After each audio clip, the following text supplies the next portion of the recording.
reconstruir. Todos nós temos um momento na vida em que a gente precisa reconstruir alguma coisa, em que as coisas desmoronam, param de funcionar, saem do prumo, saem do rumo e a gente precisa corrigir, a gente precisa reconstruir, refazer. Esse sentimento de necessidade de reconstrução geralmente vem acompanhado de um desespero, de um desespero grande, assim, uma sensação de que tudo deu errado e agora não temos mais saída. É verdade que algumas vezes algumas coisas desmoronam na vida da gente e a gente precisa voltar ao nosso equilíbrio para poder reconstruir. Nessas horas, geralmente a gente chora na presença de Deus. Geralmente a gente busca nele um apoio para que a gente consiga reconstruir. Estamos vivendo um tempo em que muitas coisas estão sendo de fato desfeitas, muitas coisas estão desmoronando, muitas pessoas estão perdendo empregos, condições estáveis de negócio, de emprego, de renda, e as coisas estão difíceis. A pandemia trouxe impactos grandes para a economia, principalmente daqueles que não são assalariados com empregos governamentais, aqueles que têm os seus salários baseados nas suas rendas ou o seu salário baseado na renda de uma empresa que precisa produzir, render alguma coisa para vender. Alguns mercados cresceram nesse momento de pandemia, então a gente vê que alguns mercados digitais, alguns provedores de serviços digitais tiveram uma expansão muito grande por conta do ambiente que nós estamos vivendo. As peças de informática, por exemplo, estão muito caras, né? Então tem alguns mercados que expandiram, outros não. Outros simplesmente fecharam vários comércios e várias dificuldades têm acontecido. E num momento como esse, a gente vê muita gente tentando outras coisas. Então hoje, por exemplo, quando a gente pega um Uber, por exemplo, tem pessoas que não eram Uber, não trabalhavam com isso. Eram professores, eram, outras profissões, decoradores, enfim, e não estão conseguindo mais trabalhar naquela área por conta da situação que a gente vive e estão fazendo alguma outra coisa para sobreviver, né? Graças a Deus que tem uma outra coisa para sobreviver. Já é, por si só, uma tentativa de reconstrução. Talvez seja uma tentativa até temporária, uma solução intermediária até atingir a solução ideal, desejada, que é voltar à estabilidade, voltar ao ponto de equilíbrio. O personagem que a gente estuda hoje é Neemias. Neemias, ele estava no cativeiro na Babilônia, ele era copeiro do rei Artaxerxes, né? O copeiro, ele era um servo, era um escravo, mas ele tinha uma posição importante, uma posição de destaque. Era ele que experimentava a comida antes de passar para o rei. Se alguém tivesse que morrer, era ele, né? Então tinha que ser uma posição, apesar de ser um servo, apesar de ser um escravo, o rei tinha que confiar nessa pessoa e ela tinha que ser fiel e ela tinha que realizar a sua função com zelo. Era o que Neemias fazia. Ele era fiel, realizava a sua função com zelo, apesar de estar no cativeiro. Olha que coisa interessante. Ele estava preso, ele estava escravizado, mas trabalhava bem. A gente tem um outro exemplo que a gente estudou esses dias aí, que é o exemplo de José, né? Mesmo sendo vendido como escravo, ele trabalhava bem, ele fazia todo o esforço para desenvolver qualquer atividade da melhor maneira possível. Seja na prisão, seja na casa de Potifar, José também fazia isso. E Neemias, ele tem essa postura, né? Ele trabalha bem, trabalha feliz, né? Na presença do rei. No entanto, ele amava e se importava com o seu povo. E os primeiros versículos do primeiro capítulo do livro de Neemias, já começam contando o que é que está acontecendo. Neemias ora por Jerusalém. Neemias 1:1. As palavras de Neemias, filho de Acalias, no mês de Quisleu, no ano 20º, estando eu na cidade de Suzã, veio Anani, um dos meus irmãos, com alguns de Judá. Então lhes perguntei pelos judeus que escaparam e que não foram levados para o exílio e acerca de Jerusalém. Disseram-me: os restantes que não foram levados para o exílio se acham lá na província, estão em grande miséria e desprezo. Os muros de Jerusalém estão derribados e suas portas queimadas. Tendo ouvido eu estas palavras, assentei-me, chorei e lamentei por alguns dias. Estive jejuando e orando perante o Deus dos céus. E disse: ah, Senhor, Deus dos céus, Deus grande e temível, que guardas a aliança e a misericórdia para com todos aqueles que o amam e guardam os teus mandamentos. Estejam, pois, atentos os teus ouvidos, os teus olhos abertos, para acudires à oração do teu servo, que hoje faço a tua presença dia e noite pelos filhos de Israel, teus servos, e faço confissão pelos pecados dos filhos de Israel, os quais temos cometido contra ti, pois eu e a casa do meu pai temos pecado. E o texto segue.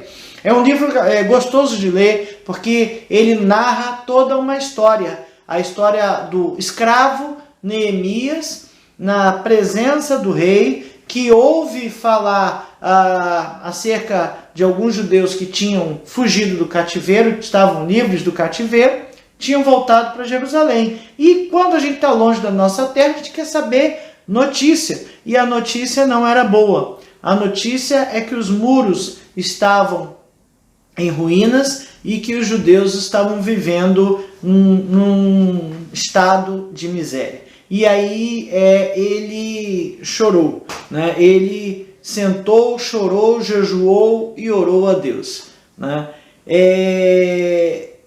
Veja, os muros da cidade destruídos têm um significado todo interessante e importante da gente entender. Naquela época, as cidades elas eram cercadas, né? E por muros que eram a segurança daquela cidade.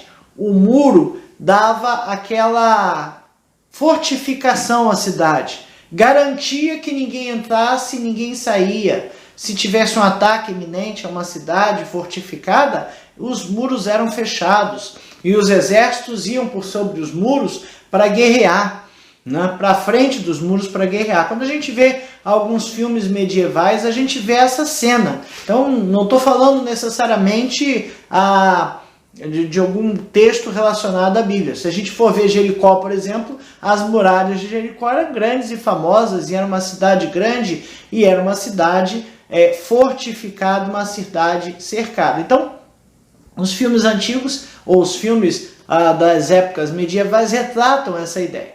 Então, aqueles muros destruídos e as portas queimadas significava uma cidade desmoralizada, uma cidade fragilizada, vulnerável, né? Ela tinha sido atacada por conta do pecado do povo. O povo caiu em desgraça por conta do seu pecado. Mas a cidade estava desmoralizada. As portas queimadas, os muros destruídos. E quem estava vivendo lá, estava vivendo num estado de miséria. Não precisa ir muito longe. Se a gente vê fotos ali dos finais de uma guerra, pode ser agora, ou das guerras, da Segunda Guerra Mundial, a gente vê cidades destruídas. E as populações ali vivendo como se fossem moradores de rua. É o que sobra num estado de guerra, né? No final de uma guerra. Então havia toda essa humilhação ali do povo. E o que Neemias então fez? Neemias chorou, lamentou, sim, ficou triste, se humilhou perante Deus e começou a orar. E mais do que isso, a gente vê à frente que Neemias assume um compromisso, uma atitude de ir lá e conduzir um processo de reconstrução do muro. Eu gosto da história de Neemias, eu me identifico muito com a história de Neemias, porque a gente vendo aqui todo o planejamento que ele faz, ele vai primeiro ter ali vai orar a Deus, Deus vai mostrar uma resposta ali perante o rei, ele vai falar com o rei vai atender ali seu pedido de voltar a Jerusalém para reconstruir os muros. E aí é interessante que ele chega em Jerusalém sem falar com ninguém e dá uma volta na cidade, faz um reconhecimento de tudo que havia sido destruído, precisava ser reconstruído, né? Então ele faz todo um levantamento de campo, e depois que ele faz esse levantamento de campo, ele vai até os anciãos da cidade e conversa com os anciãos. Quem estaria? Os anciãos seriam quem ali estaria, digamos assim, no poder, quem estaria aconselhando, né? Em não tendo um governo organizado, a gente conta com as pessoas mais velhas para dar uma opinião e nos ajudar a dar uma palavra de sabedoria de como o povo deveria se conduzir. Então Neemias fez isso, foi até os anciãos e colocou ali todo o planejamento de reconstrução, fez um plano, colocou esse planejamento de reconstrução, e a partir daí ele conseguiu sensibilizar o povo que estava lá para trabalhar e trouxe o povo para o trabalho. Não foi um trabalho fácil, foi um trabalho árduo. Pessoas que não estavam acostumadas a fazer obra meteram a mão na massa e foram fazer a obra junto com Neemias, e ele em 52 dias conseguiu reconstruir os muros. Eu me identifico muito com essa história. A minha formação é de engenharia, não engenharia civil, mas toda a questão do planejamento e gerenciamento de projetos,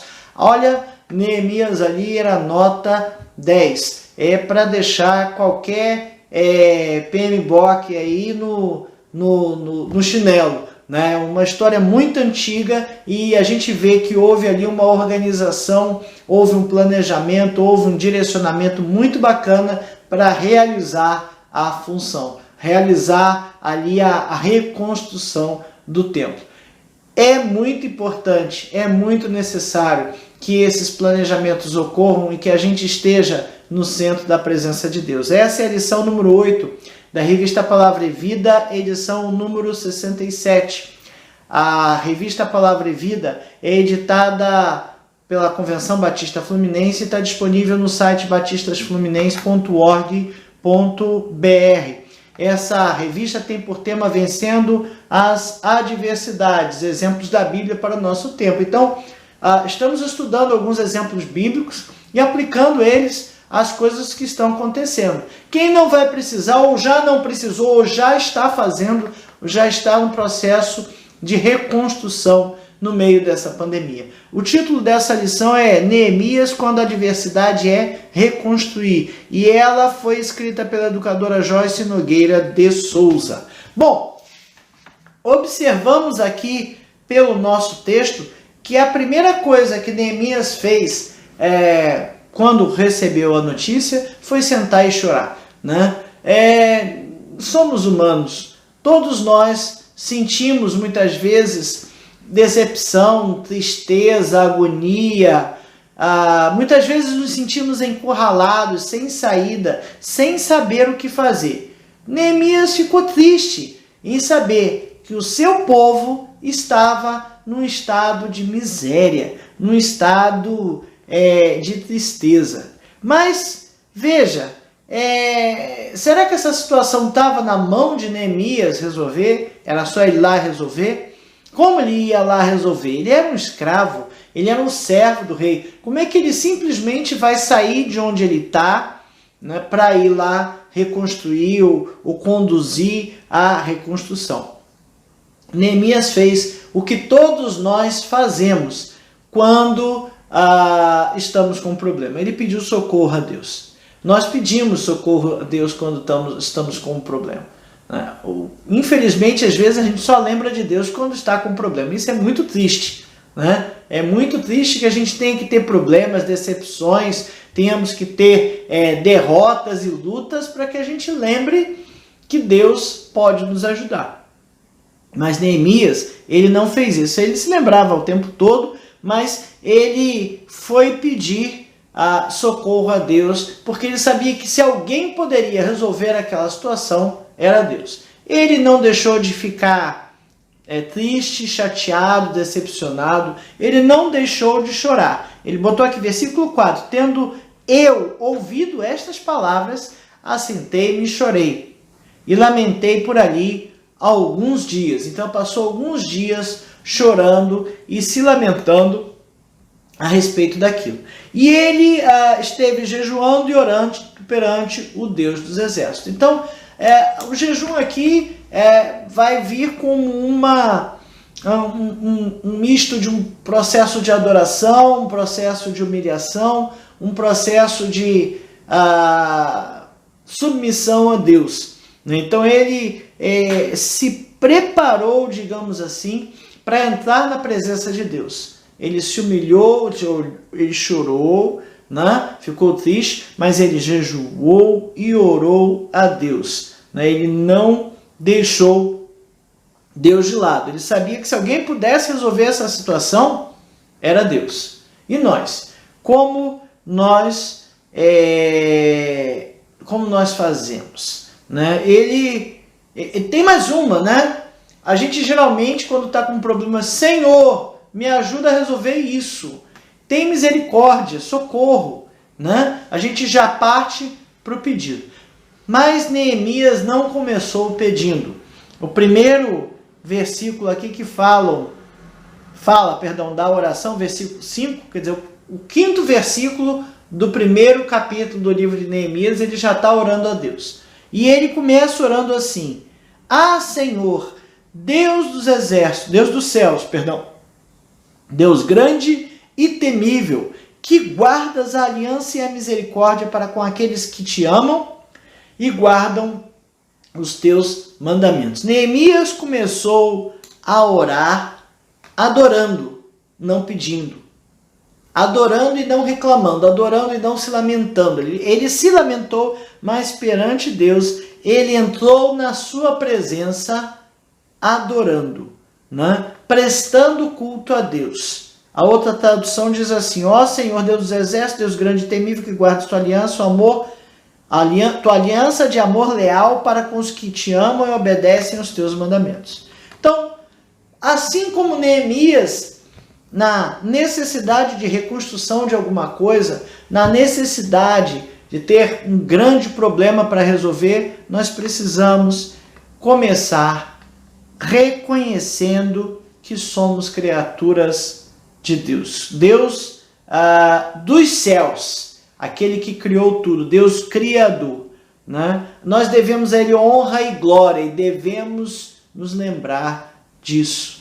A gente não entra na presença de um rei ou de um presidente simplesmente, dá licença, eu vou entrar. Não é assim, tem todo um protocolo a cumprir. Né? Tem vários filmes agora relatando ali a história da Rainha Elizabeth lá na Inglaterra, e a gente vê aqueles filmes ali e a gente vê que tem todo um procedimento para entrar na presença da rainha, que a primeira vez que se fala tem que chamar de Vossa Alteza Real, antes de falar e inclinar a cabeça, enfim, tem todo um protocolo e todo um processo, digamos assim, de submissão que precisa ter para entrar na presença da rainha. Tem todo um protocolo para entrar na presença do presidente, de um grande chefe de Estado. E na presença de Deus, a gente já entra reclamando? Ora, não é assim. Precisamos prestar a Ele honra e glória, independente da situação em que nós estamos vivendo. Reconhecer a grandeza e a soberania de Deus. Então, antes de qualquer pedido, precisamos adorar e cultuar a Deus. Quando nós adoramos e cultuamos a Deus, sentimos a sua presença e percebemos a presença de Deus. Só isso já nos deixa mais tranquilos e confiantes. Então precisamos adorar. Nós precisamos adorar porque nós precisamos nos sentir bem com Deus. Né? Então, aí depois disso que Neemias foi suplicar, né? No versículo 6, ouve minha oração, olha do alto e vê que oro de noite e dia por teu povo de Israel. Ouve minha oração, Senhor. Olha do alto, né? Olha só, eu preciso da sua atenção. Ouve minha oração, né? Ele está suplicando, mas como se ele estivesse já sentindo a presença de Deus. A adoração o deixou confiante, né? E a gente sabe que a gente pode contar com Deus para resolver os nossos problemas. A gente sabe aqui, mas às vezes a gente precisa saber aqui no coração. Saber no entendimento muitas vezes não resolve nada, porque a gente sabe, mas não age como se soubesse. E isso não nos leva a lugar nenhum. A gente precisa entender do nosso coração que Deus pode nos ajudar, que Ele é poderoso. Davi, ali no meio do seu socorro, ele louva a Deus. Lá no Salmo 28, 7, o Senhor é minha força e meu escudo, confio nele de todo o meu coração, Ele me ajuda. E meu coração se enche de alegria, por isso lhe dou graças com meus cânticos. Confiança em Deus é o que a gente precisa ter. Neemias conseguiu enxergar com os olhos da fé que Deus iria atuar naquela situação. Ele sabe que Israel está daquele jeito por causa do pecado. E ele mesmo, no versículo 6, faz aqui, faço confissão pelos pecados dos filhos de Israel, os quais temos, se incluiu, que interessante, né? Temos cometido contra ti, pois eu e a casa de meu pai temos pecado. Então, veja que Neemias, ele entende que o povo de Israel está sendo disciplinado porque pecou, está fazendo ali confissão de pecados, para conseguir alguma coisa. Não, ele está na presença de Deus, está enxergando com os olhos da fé que Deus pode resolver aquela situação, aquela reconstrução e se colocando na presença de Deus. Pede a Deus, né, que dirija os seus passos e lhe dê vitória. E aí a oração, ele vem dizendo o que era para fazer, que eles não fizeram, porque que eles pecaram, né? O texto todo, o livro todo, é um livro bem interessante de ser lido, é bem bacana o livro de Neemias, mas a gente está focando aqui no processo de reconstrução, no processo de como essa reconstrução se deu. Então o primeiro passo, o primeiro item aqui da lição, adoração e culto a Deus, foi o que Neemias fez. Antes de você colocar a culpa em Deus, reclamar com Deus, né? Primeiro, preste culto e adore a Deus. Isso vai te deixar melhor, vai te deixar sentindo melhor e você poderá se sentir confiante para falar com Deus e poder colocar aos seus pés, né, o seu problema. Assumindo uma atitude é a segunda postura. Olha que interessante. Primeira atitude de Neemias foi lamentar e chorar, né? E depois ele foi lá, prestou culto, né? Se humilhou e viu que precisava agir. No meio de problemas, no meio das confusões que a gente enfrenta pela nossa vida, muitas vezes a gente fica reclamando, choramingando, mas não percebe que isso não vai resolver nada. Não vai resolver nada ficar reclamando, não vai resolver nada ficar choramingando, falando que não está certo, que não está bom, que não vai resolver nada.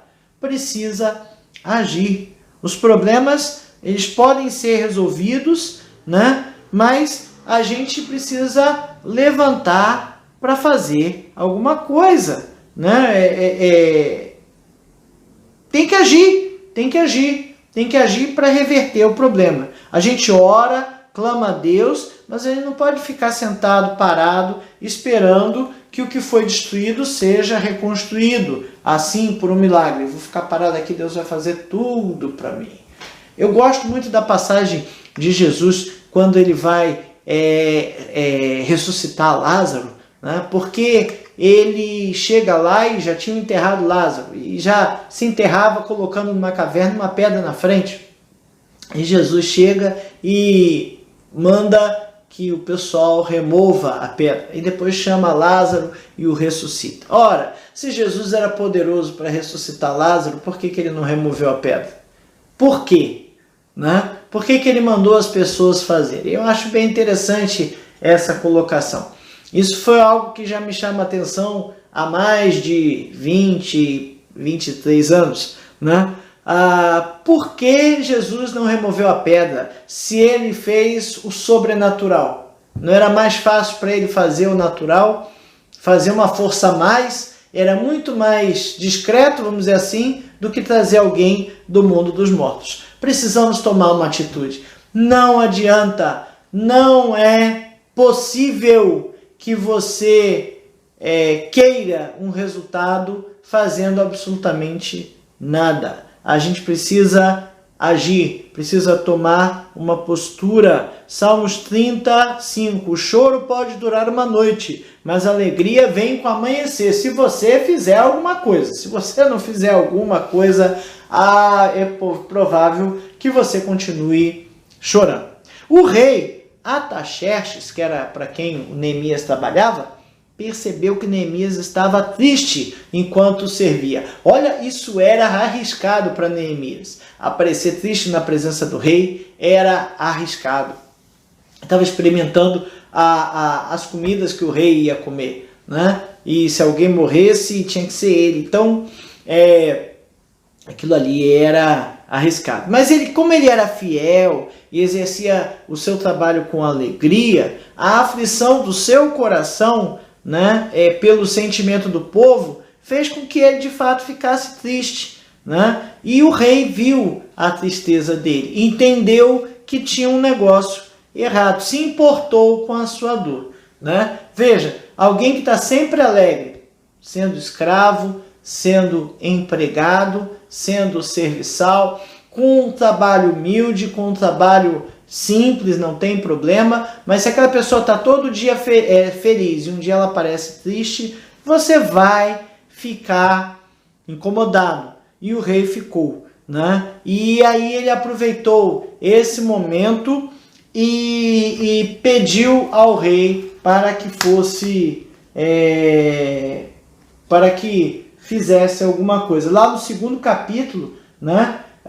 O rei me disse, versículo 2, por que está triste o teu rosto, se não estás doente? Tem de ser tristeza do coração. Então temi sobremaneira. Por quê? Porque ele não podia estar triste na frente do rei. E lhe respondi, viva o rei para sempre. Como não estaria triste o rosto, se a cidade onde estão os sepulcros dos meus pais está assolada e tem as portas consumidas pelo fogo? Disse-me ao rei, que me pedes agora? Não, disse-me o rei, que me pedes agora? Então orei ao Deus dos céus. E disse o rei, se é do agrado do rei, e se teu servo acha mercê à tua presença, peço-te que me envies ajudar a cidade dos sepulcros dos meus pais, para que eu a reedifique. Então o rei, estando a rainha sentado junto dele, me disse, quanto durará a tua ausência? Quando voltarás? Aprove ao rei enviar-me, e marquei certo prazo.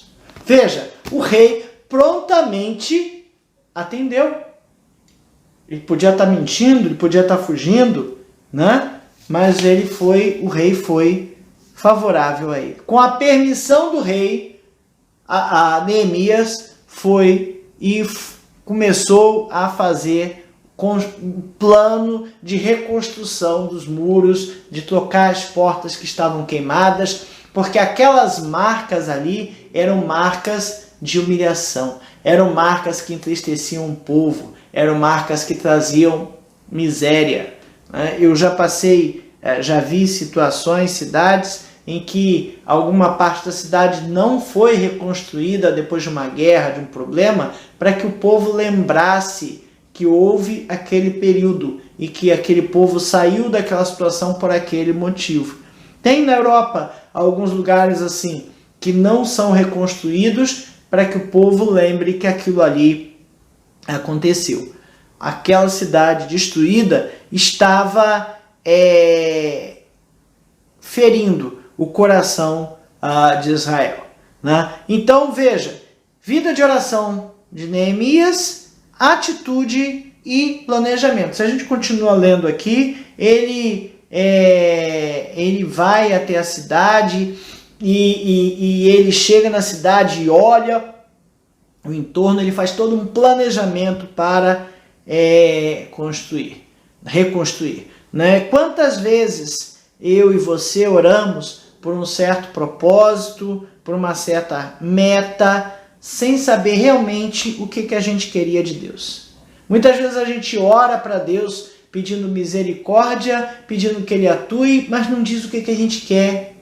O que a gente quer? Como a gente quer tentar fazer aquilo ali? O que Deus está me dizendo? O que Deus está te dizendo para agir resolvendo aquele determinado problema? Muitas vezes os muros que a gente tem que reconstruir são relacionamentos, casamentos, relacionamento familiar, saúde física, saúde emocional, vida espiritual, né? E não há nada que esteja destruído que Deus não possa construir. Ele pode reconstruir qualquer coisa. Agora, a gente tem que ter a determinação de construir, de reconstruir, de fazer algo, né? E que vá, de fato, fazer com que aquilo ali resolva, aconteça, né? Precisamos pedir a Deus de forma bem direcionada o que a gente quer, né? O próprio Cristo, no Sermão do Monte, lá em Mateus 7, 8, diz assim, peçam e receberão, procurem e encontrarão, batam e a porta lhes será aberta, pois todos os que pedem, recebem, todos os que procuram, encontram, e todos os que batem, a porta é aberta. Peçam e receberão, procurem e encontrarão. Quem bate a porta é aberta. Quem procura, acha. Então, procurar é uma ação, bater a porta, pedir alguma coisa a alguém é uma ação. Precisa ter ação. Então, irmãos, a gente precisa agir. Isso é muito importante. Neemias agiu. No momento que Deus abriu a oportunidade para colocar a situação para o rei, ele agiu. E no momento que o rei perguntou o que ele queria, ele orou. Ele orou a Deus, Senhor, me ajuda agora, sei lá como é que foi a oração dele, mas imagina ali, Senhor, me ajuda agora a responder de forma sábia. E ele acertou com o rei um determinado prazo, e ele foi, e ele fez a obra de reconstrução e voltou. O terceiro tópico da nossa lição falando dos impedimentos na reconstrução. Neemias fez todo um plano de reconstrução. É bem legal olhar aqui que ele cita que a partir do versículo 11, cheguei ao Jerusalém, onde estive 3 dias. Então à noite me levantei e uns poucos homens comigo. Não declarei a ninguém o que o meu Deus me pusera no coração para eu fazer em Jerusalém. Não havia comigo animal algum, senão o que eu montava. De noite, saí pela porta do vale, aí conta ele foi à noite e olhou, não falou com ninguém, dois ou três poucos homens, né? Não saiu falando não. Ele fez um planejamento. Como vamos fazer? Como podemos fazer? Né? E depois que ele fez aí, que ele teve argumentos para ir falar com os anciãos, ele foi falar no final, né? Então veja que ele fez todo o seu planejamento e foi declarar. Então lhes declarei como a boa mão do Senhor estivera comigo, versículo 18, e também as palavras que o rei me falara. Então disseram, disponhamo-nos e edifiquemos. E fortaleceram as mãos para a obra. Então veja que ele fez todo um planejamento bacana, foi bem legal, né? Só que, como tudo que a gente busca fazer, principalmente no reino de Deus, alguém se levanta para atrapalhar, alguém se levanta para se opor, alguém se levanta para colocar obstáculo, para zombar, para dizer que faz melhor, mas não faz. Não é isso? Você não passou por essa situação? É normal. Infelizmente é normal. Sempre que a gente chega para uma igreja, a gente deve chegar com a disposição em somar. Não mudar tudo, não fazer do meu jeito, mas somar. Mas muitas vezes ninguém está fazendo uma determinada coisa e você resolve agora, eu vou fazer isso aqui. Fala com o pastor aprova e você mete a mão para fazer. E quando você mete a mão para fazer aquilo ali, aí vem, não, porque o fulano sabe fazer melhor, porque o ciclano já tentou e não deu certo, porque você não conhece a igreja, porque você não conhece isso, e vai colocando uma série de obstáculos à construção. Né? Algumas pessoas sempre se levantam para tentar impedir a obra de Deus. Não é a minha, não é a sua, é a obra de Deus. Quando a gente está fazendo a vontade de Deus, irmãos, isso acontece. Neemias 2,19 fala assim, mas quando Sambalate, o Horonita, Tobias, o oficial amonita, e Gesem, o árabe, souberam de nosso plano, zombaram de nós, com desprezo, e perguntaram o que estão fazendo. Então, estão se rebelando contra o rei? O que vocês estão fazendo? Estão se rebelando contra o rei? Então eu lhes respondi, o Deus dos céus é quem nos dará bom êxito. Veja, não estou fazendo uma obra minha, estou fazendo uma obra que Deus mandou. E se eu estou fazendo uma obra que Deus mandou, tem que ter ação, tem que ter atitude, tem que começar a fazer. E as coisas no meio do caminho, quem organiza, quem faz funcionar é Deus. Quem dá o êxito na missão é Deus. A gente tem que fazer a nossa parte. Nós não devemos nos intimidar. Nós não podemos nos intimidar com os obstáculos que aparecem à frente. A oposição sempre vai existir. Quando a gente faz a obra de Deus, o diabo não gosta e ele se opõe, ele se coloca contra, ele tenta destruir. Quando a gente está tentando ali reconstruir a nossa vida espiritual, nossa vida conjugal, se tiver um problema de relacionamento familiar, saúde física, mental, né, finanças, o inimigo fica bravo, ele não quer deixar as coisas ir à frente. Mas a gente tem que ter atenção.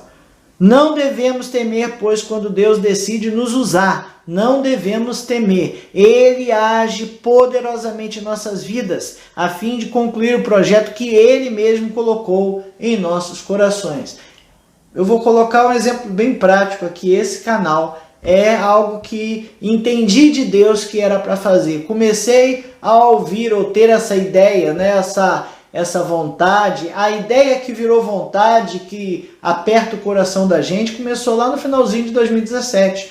E eu fui enrolando e deixa, até que no final do ano passado Deus apertou um pouquinho mais e eu comecei a fazer, né? E a gente entende que é da vontade de Deus e mete a mão no arado e vai trabalhar. E quando a gente coloca para trabalhar, obstáculos acontecem, é natural, acontece. Mas a gente não pode temer. As nossas vidas têm que estar na mão de Deus. Neemias 2:20, na tradução da revista está assim, o Deus dos céus nos dará êxito. Nós, seus servos, começaremos a reconstruir este muro. Vocês, porém, não têm nenhuma parte, nenhum direito legal ou histórico sobre Israel.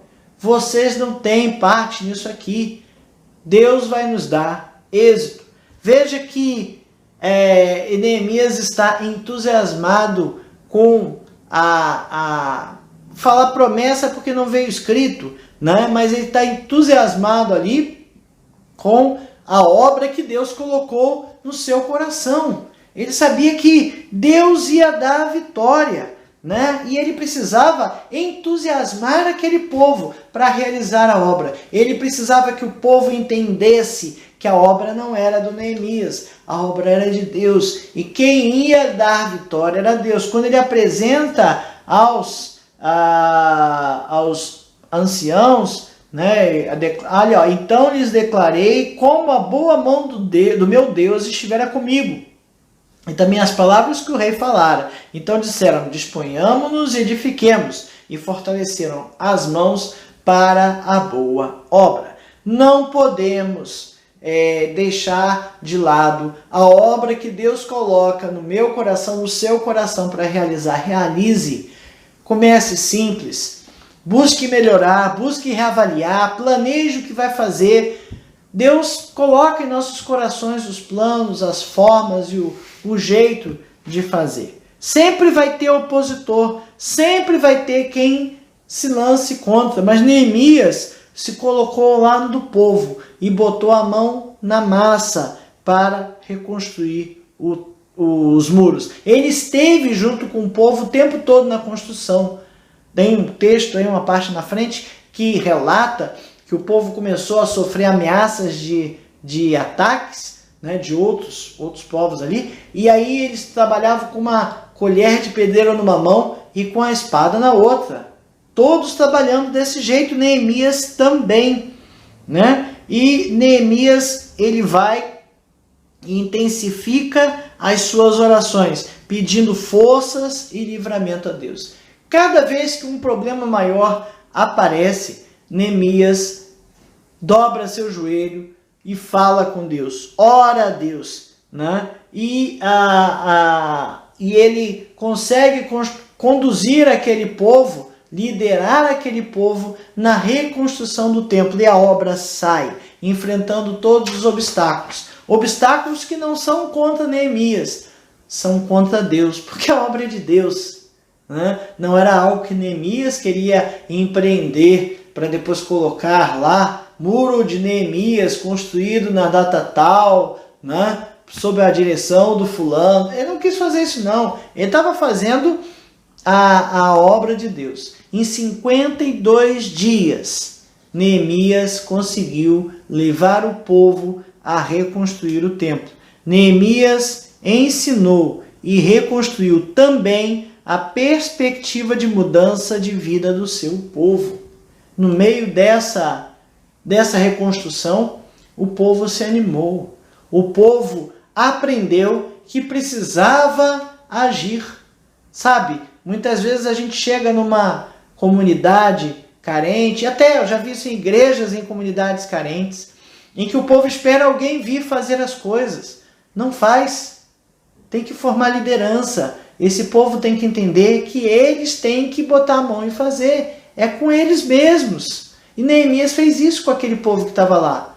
Voltando do cativeiro, olha, vocês podem, vocês conseguem, vocês vão reconstruir o muro comigo. Eu vou estar aqui junto com vocês, mas vocês vão reconstruir. E nessa reconstrução, não foi só a reconstrução do muro que aconteceu. Foi a reconstrução do muro e da vida daquelas pessoas. Com certeza Neemias teve oportunidades de testemunhar de Deus. Na realidade, quando ele chegou lá, ele já testemunhou. Mas ao longo da reconstrução, ele pôde testemunhar várias vezes. E com certeza aquele povo pôde entender qual foi o pecado que tinha cometido e qual era a necessidade urgente de voltar a estar na presença de Deus. Neemias assumiu um compromisso com Deus na reconstrução do muro. Ele pediu a Deus que ajudasse e Deus, tá bom, você vai lá fazer a obra, né? É a famosa missão bumerangue. Pediu a Deus e recebeu de volta, né? Ele se preocupou como estava a situação dos muros e Deus colocou a oportunidade nele de ir lá coordenar a reconstrução dos muros. E ele assumiu esse compromisso com Deus e construiu o muro. Vida de devoção de Neemias fez com que ele atingisse essa situação, né? Mas para isso ele precisava confiar, precisava estar louvando e orando, entregar nas mãos de Deus, pedir sabedoria, direção e visão do Senhor. Deus dá a visão dele para qualquer um. O que eu devo fazer? Como vai ser a minha vida? O que eu preciso fazer para estar no centro da sua vontade, Senhor? Ele vai falar com você, diretamente com você, sobre o que ele quer para a sua vida.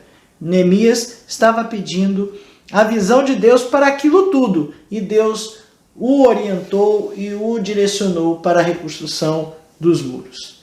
Para pensar e agir. Como você tem reconstruído muros de sua vida espiritual, conjugal, relacionamento, familiar, saúde física, saúde emocional ou até financeira. No meio dessa pandemia, eu digo mais, como você tem reconstruído todas as suas coisas. A nossa vida, né, teve que ser reinventada, refeita, reorganizada. A gente vive agora de uma forma diferente e olha, precisamos buscar viver saudavelmente, de uma forma diferente, mas de uma forma saudável. Como nós temos reconstruído nossas vidas no meio dessa pandemia. Como eu tenho me relacionado com as pessoas, como eu tenho estado em igreja com os irmãos, como eu tenho feito a vontade de Deus. Neemias precisou levantar ali o povo para entender que o muro tinha que ser reconstruído, mas não era Deus que ia reconstruir, nem eram os babilônios que iam lá reconstruir, era o próprio povo que precisava reconstruir. Não devemos desanimar, nem desistir por obstáculos que venham a surgir. Sempre que a gente bota a mão na massa para fazer a vontade de Deus, os obstáculos aparecem. E aparecendo, eles nos desanimam. Normal. Ok? Mas não se desanime. Coloque-se na presença de Deus. Faça que nem Neemias. Para cada problema, coloque na presença de Deus. Oportunidade do rei. O que você quer que eu fale? Ó, Senhor, me orienta aqui.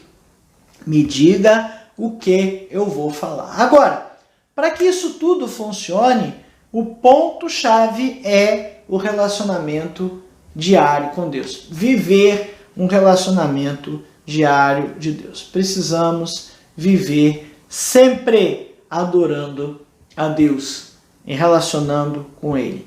Deus precisa nos ajudar, que Deus nos ajude, porque sem a força, sem a sabedoria, sem o ânimo dele, nós não conseguimos nada. Que Deus nos ajude a estar sempre no centro da sua vontade, ouvindo, com os ouvidos bem atentos para ouvir a sua vontade e fazer a sua obra.